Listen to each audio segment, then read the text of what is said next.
do Senhor que nós leremos nessa manhã está no livro de 1 Samuel 16.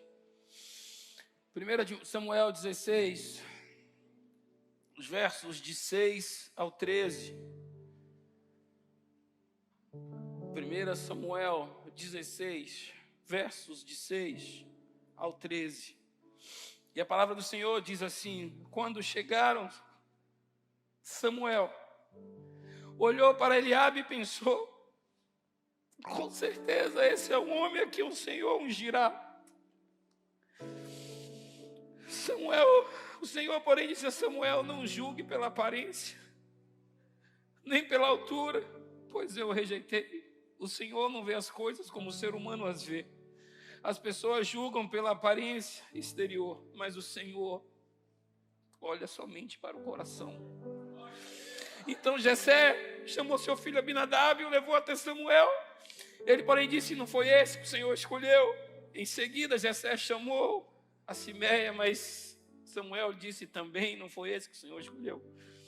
Da mesma forma, todos os 7 filhos de Jessé foram apresentados a Samuel, mas Samuel disse a Jessé: o Senhor não escolheu nenhum deles. Então Samuel perguntou: são esses todos os seus filhos? Jessé respondeu: ainda tenho um mais novo, mas ele está no campo, tomando conta do rebanho. Mande chamá-lo, disse Samuel. Nós não nos sentaremos para comer enquanto ele não chegar. Jessé mandou chamá-lo, e era um jovem ruivo, de boa aparência e olhos bonitos. E o Senhor disse: este, levante-se e unja-o com óleo.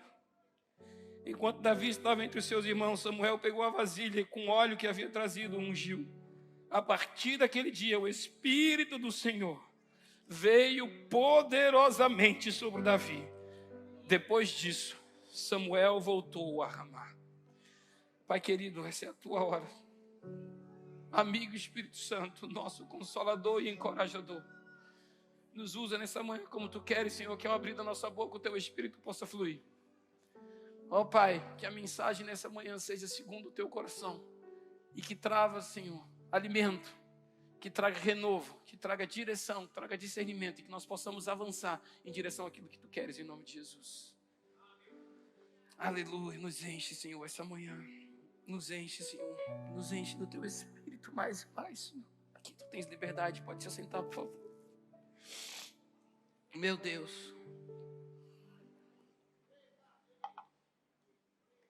Prometo que será uma mensagem breve para que dê tempo da gente fazer o enche-me, Deus, mais uma vez, para que a gente possa sair daqui transbordando em nome de Jesus. Davi, ele acaba de ser ungido rei sobre todo Israel. E não é pelo fato dele ter sido ungido rei, que no dia que ele foi ungido, ele sentou no trono.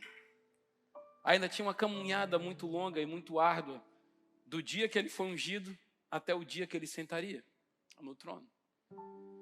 E para isso ele tinha que enfrentar ainda várias etapas e vários processos, para que ele fosse aprovado não só por Deus, que já tinha o escolhido, mas que ele fosse aprovado pelos homens, aqueles a quem ele serviria como rei.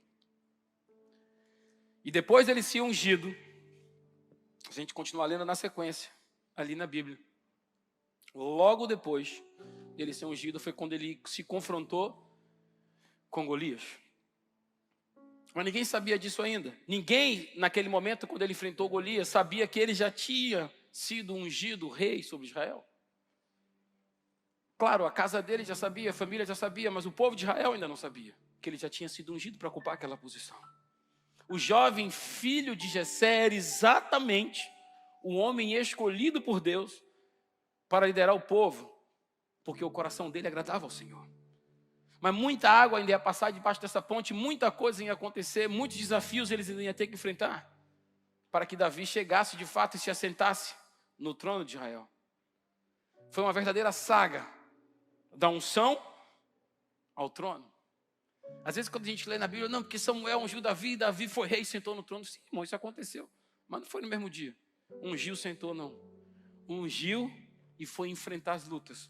Ungiu e foi se submeter aos processos. Ungiu e foi desafiar gigante, para que chegasse num dia, naquele lugar que Deus já tinha preparado para ele. Mas não foi instantâneo.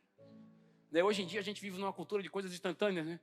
Pense aí, eu sou do tempo que o leite ninho, né? Aquele que fazia bolinha era o leite ninho integral. Hoje em dia tem leite ninho instantâneo.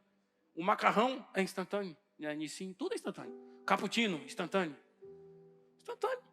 Então hoje, com a nossa cultura do instantâneo, até a comida é rápida, o fast food passou ali, eu quero um hambúrguer, está pronto. Então a gente entendeu, hoje ungiu, está pronto. Não, irmão, ungiu, selou, para preparar para a etapa. Para que passe pelos processos. Para que seja aprovado, para que seja refinado. E possa ocupar a posição que Deus já determinou. E foi uma saga. Ainda tinha uma série de desafios para Davi enfrentar e Davi vencer. Golias só apareceu na vida de Davi. Golias só apareceu diante de Davi, que era o maior problema até então, o maior desafio até então, só apareceu depois da unção. Aí você pode dizer, mas não faz sentido. Se Deus ungiu, não é você, meu filho. Você vai sentar no trono, então agora pode ir. Não, irmão. Porque talvez se ele não tivesse sido ungido, talvez não, certamente, por não ter sido ungido, não conseguiria derrotar ao gigante. Ah, bispo, mas você pode afirmar isso ou não? Mas a Bíblia diz aqui, eu vou até ler. 13. E o Senhor disse, levante-se, unja com óleo. Quando Davi estava entre seus irmãos, Samuel pegou a vasilha com óleo, havia e ungiu. A partir daquele dia, o Espírito do Senhor veio poderosamente sobre Davi. Por isso que eu peço, que hoje, como a gente fez várias vezes, enche-me Deus, que a gente está, pois faça mais uma vez, para que o Senhor nos enche. Quando a gente está cheio do Espírito de Deus, Ele nos enche poderosamente. Não tem gigante que fique de pé. Não tem gigante que fique de pé diante de um pequeno cheio do Espírito poderoso do Deus vivo. Não há gigante. Não é por acaso, não é à toa que a Bíblia nos ensina que depois que Samuel ungiu a Davi, o Espírito de Deus se apoderou de Davi. Quando você deixa ser cheio pelo Espírito de Deus, e você deixa que o Espírito Santo de Deus se apodere de você, isso significa que Ele vai controlar a sua vida e as suas ações e vai te dar estratégias do céu. Ontem eu já não lembro mais com quem eu estava comentando sobre estratégia, porque, irmão, eu te confesso, orem por mim em nome de Jesus. Esse fim de semana foi intenso. Esse fim de semana eu preguei sexta-feira à noite em Narandiba. Saí de Narandiba, vim correndo, ministrei aqui na sede com os voluntários.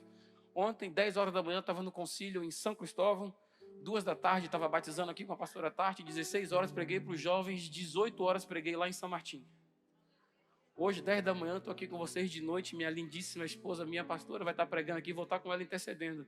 E amanhã estarei reverendo pastor Luquinhas e com o bispo Augusto. Amanhã, um ano, cultos empresários, estarei com eles aqui. Em nome de Jesus, que o Senhor assim aprover e nos dê força a avançaremos. Senhor, me enche do teu Espírito, porque com esse teu Espírito conseguiremos. E o Espírito de Deus se apoderou de Davi, começou a controlar a vida de Davi. Davi cheio do Espírito de Deus. E quando nós estamos cheios de Deus, quando nós estamos cheios do Espírito de Deus, nós somos imbatíveis. Imbatíveis. Nós somos mais do que vencedores, porque a Bíblia nos garante isso, mas a gente tem que estar cheio do Espírito. E eu já falei, o poder de Deus a gente até recebe. Deus fala, eu vou te dar poder de Deus, vou te dar poder de Deus, vou te dar poder de Deus, mas a presença de Deus a gente tem que buscar. O poder Ele dá, mas a presença você busca. Agora, irmão, quando você combina esses dois fatores, a sua busca pela presença e Ele derrama o poder dele, meu irmão, eu fiquei, foi com dó do gigante, meu pastor Maná, que eu amo tanto, pastora Miranda. Fiquei com dó do gigante. Ah, mas Davi era pequenininho, irmão, Davi era pequenininho, mas olha o tamanho do Deus de Davi. Olha o tamanho do Deus de Davi. Ontem ministrando em São Martim, a gente falou sobre isso. Elias estava lá, pagou o preço, subiu para o Monte Carmelo. E ontem eu tive a curiosidade na igreja de falar assim, Senhor, ele subiu o Monte Carmelo lá em cima, pagou um preço terrível, subiu o monte que não é de bondinho, não é de escada rolante nem de elevador, ele subiu o monte caminhando para clamar pela chuva. E chegou lá, ele orou com a cabeça no meio do joelho. Irmão, tente fazer isso. Sente no chão, se dobra, meta sua cabeça dentro do joelho. É incômodo demais. Até nisso ele estava pagando o preço e clamava. Quando a gente paga o preço, clama e busca a presença, meu irmão. Aí apareceu uma nuvenzinha lá longe, né? Depois da 7ª vez. Curioso que foi na 7ª vez. Não foi na primeira, na segunda, na terceira, na quarta, na quinta, nem na sexta. Porque 7 é o número de... Deus falou, a nuvem é minha, eu que estou mandando. No meu número a nuvem vai aparecer. Mas a nuvem era pequenininha, não tem nada a ver com a mensagem de hoje, mas é porque foi tão bom que a gente vai repetir a de ontem. A nuvem é tão pequenininha. Aí conversando um dia com o Paulo sobre essa questão, ele me fez lembrar sobre o avião. Quantos aqui já viram um avião? Irmão, avião. Quantos já viram um avião? Todo mundo já viu um avião.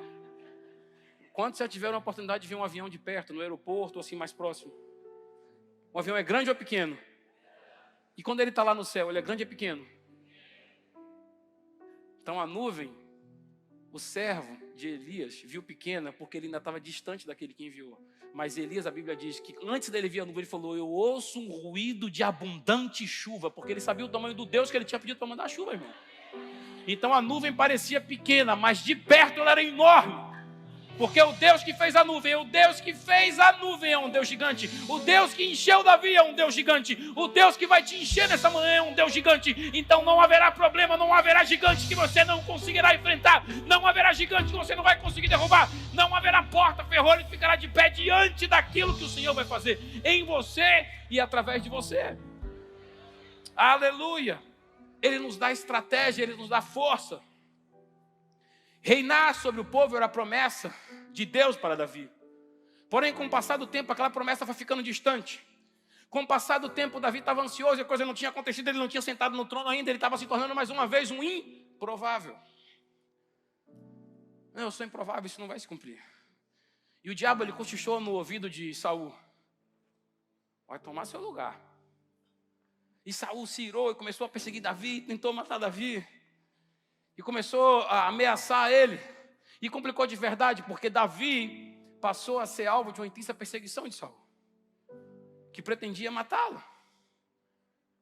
Só que o que a gente precisa entender, quando a gente começa a sofrer perseguições, quando começa a receber ataques, o que a gente tem que entender é que se a gente tem que promessa sobre a nossa vida. Quem aqui tem promessa? Porque se levantar o outro eu caio. Mas promessa eu levanto tudo. Quem tem promessa tem que aprender a confiar e a esperar. O Senhor, Ele não muda, nele não há sombra de variação. O Senhor, Ele não tarda. Agora o que eu tenho dito, se a gente tem a promessa e a promessa vem é no tempo nem no meu nem no seu. Se o tempo é dele, a promessa é dele, o presente é dele, o milagre é dele, a bênção é dele, o encher é dele, ele manda quando ele quer, da forma que ele quer, na embalagem que ele é isso. Então, se você tem promessa, calma, aprenda a confiar e a esperar. Além de Davi não estar vendo o jeito da promessa de Deus se cumprir em sua vida, Davi precisou fugir para salvar a sua vida. Ele teve que fugir e se esconder. Pense, de futuro rei a fugitivo. De futuro rei a andarilho. De futuro rei que ia morar no palácio a morar numa caverna, sem nada, sem móveis, sem adorno, sem nada. Fugindo, escondendo, foragido, errante pelos desertos, errante pelos montes, pelas campinas e pelos vales. E foi nesse cenário de incerteza, foi nesse cenário que as coisas não estavam claras, de tristeza no coração de Davi, de pesar, ali na caverna de Adulão, que os irmãos de Davi começaram a chegar. Que os irmãos de Davi começaram a retornar. Que os da sua casa começaram a vir e se juntar a ele. Ele estava escondido na caverna de Adulão, mas todos foram ali para confortá-lo. É nessas horas que a nossa família faz a diferença. Quando a gente começa a ser perseguido, ele vem nos dar um apoio, eles vêm e nos acolhem. E aqueles que estão de fora, quando veem que a gente é apoiado e acolhido pela família, falam: não, eu tenho que ir ali também, eu tenho que acolher, eu tenho que apoiar também. E além dos irmãos do futuro rei de Israel, um monte de gente começou a se juntar a Davi. A Bíblia diz em 1 Samuel 22, 1 e 2: e ajuntou-se a ele todo homem que se achava em aperto, e todo homem endividado, e todo homem de espírito desgostoso, e ele se fez capitão deles. E eram com eles uns 400 homens. Isso me lembra muita coisa.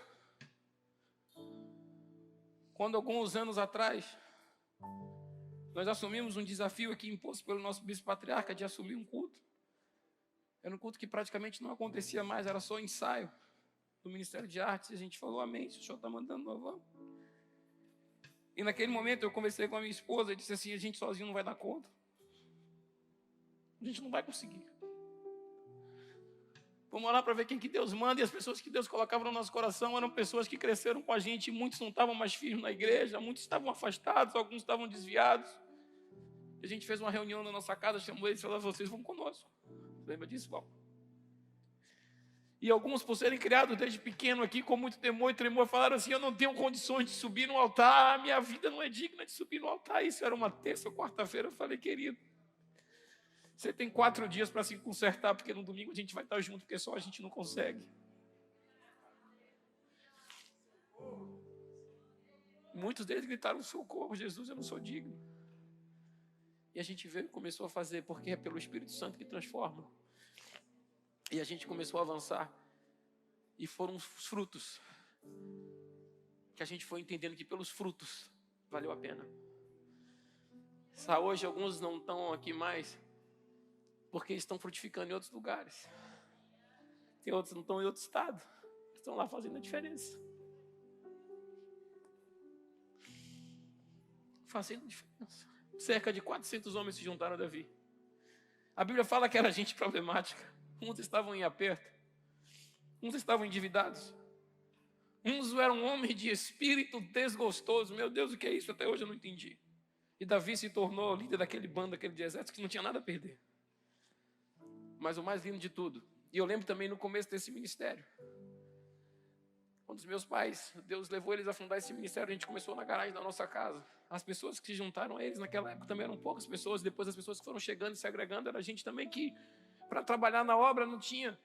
Assim como eles estavam começando, não tinham qualificação.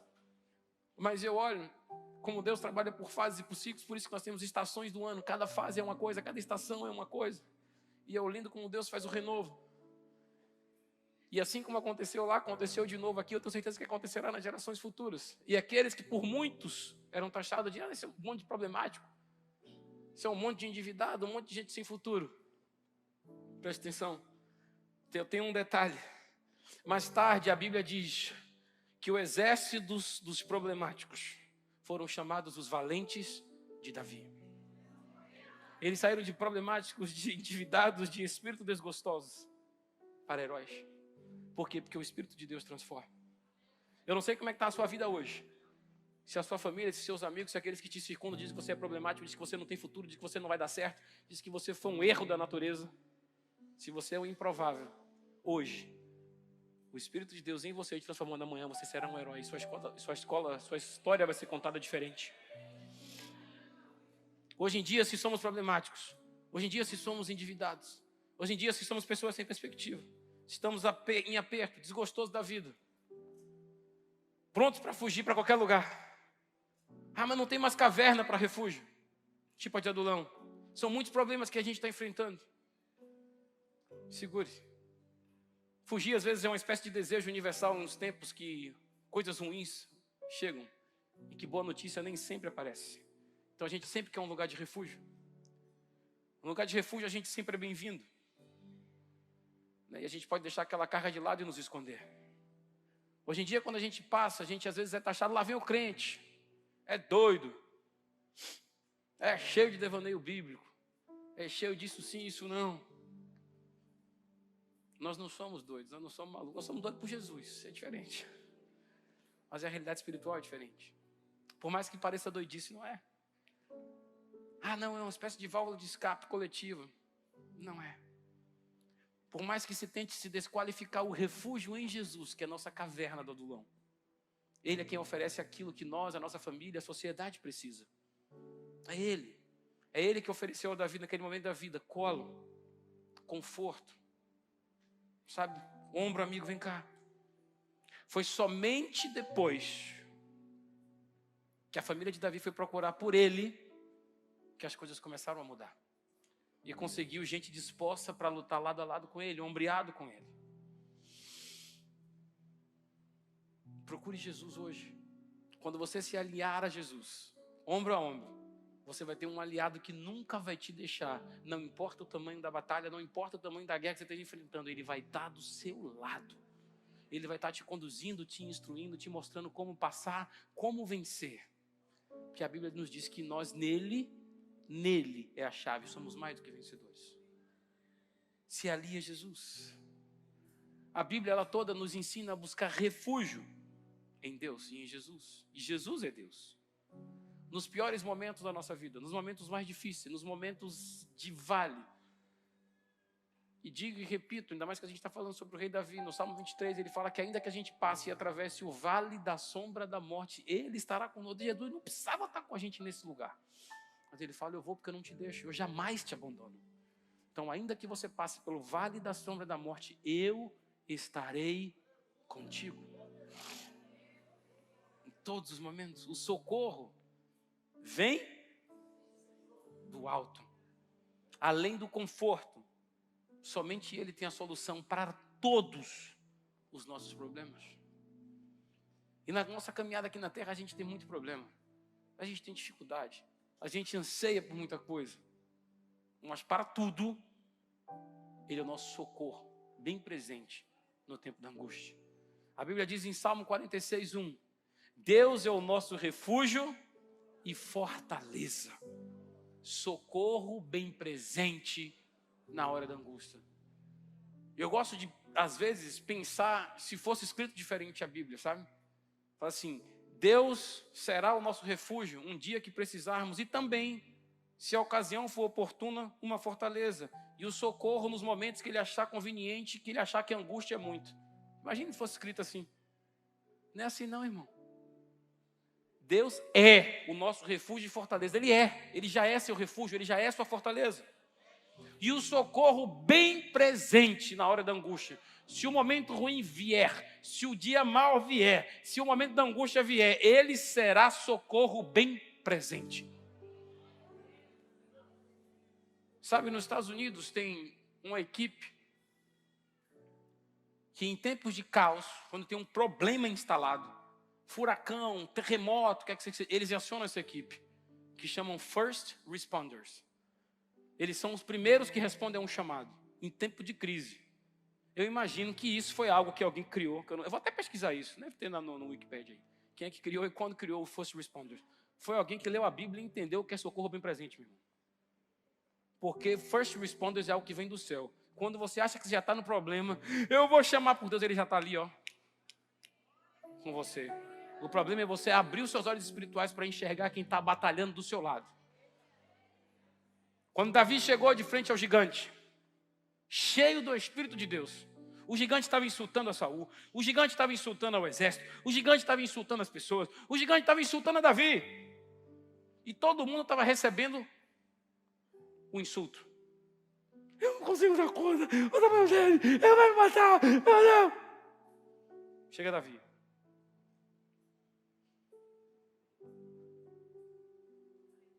Quem é você, incircunciso filisteu, para desafiar o exército do Deus? Sabe o que Davi fez? Ali está o gigante, aqui está Deus. Ele falou, Deus, gigante. Transferiu o insulto, meu irmão. Aí você quer enfrentar gigante na sua vida, batalha na sua vida, você vai comigo, é da força do meu braço, porque eu treinei, irmão. O gigante chegou, transfira o insulto. Deus, gigante. Davi transferiu na hora. Quem é você para desafiar o meu Deus?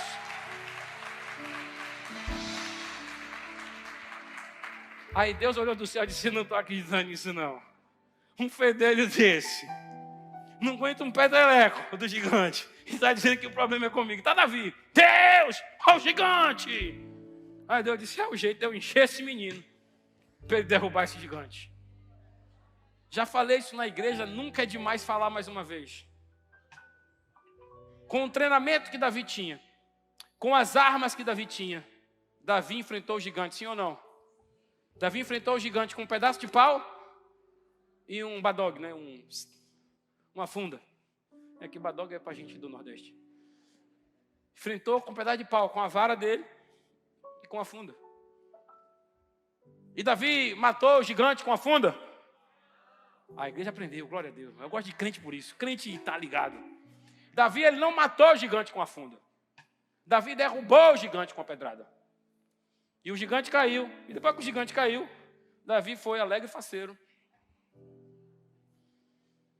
Pegou a espada do gigante, que era para matar Davi, e cortou a cabeça do gigante. Porque a arma que o inimigo preparar para você, o Senhor entregará na sua mão para que você derrote o seu gigante. É assim mesmo.